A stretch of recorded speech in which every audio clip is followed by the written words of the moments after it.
Hello সবাইকে, good morning. তো সকালে চা খেতে খেতে ব্লগটা শুরু করছি। তো এইখানে আমি চা খেয়ে টিউশন চলে গেছিলাম। টিউশন থেকে এসে ব্রেকফাস্ট করেছি। ব্রেকফাস্ট করে মানে এই ভিডিওটা মানে অনেক দিন পরে আমার চ্যানেলে ভ্লগ আসছে। তো তারপরে এই যে এখানে আমি আম মাখা খেয়ে মানে খেতে খেতে নটাঙ্কি মারছিলাম। তো মাঝখানে আর না ভিডিও করতে ভুলে গেছিলাম, সরি। তো তারপরে এখানে চা খেয়ে সন্ধ্যায় পড়তে বসেছিলাম। পড়তে বসে উঠে এই যে এখানে আমি একটা বার্থডে পার্টিতে গিয়েছিলাম।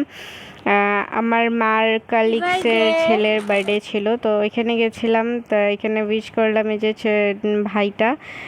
তারপরে জুস খেতে খেতে তারপরে এই যে মাদের সব কালিগসরা চলে আসলো। এখানে ফটোশ্যুট হচ্ছিল। এখানে সবাই এই যে ফটোশ্যুটে উঠলো। তারপরে ডান্স দেখা শেষ করে তারপরে ডিনার করে তো বাড়ি চলে এসেছি। তো আজকের জন্য ব্লগটা এখানে, ভালো লাগলে লাইক কমেন্ট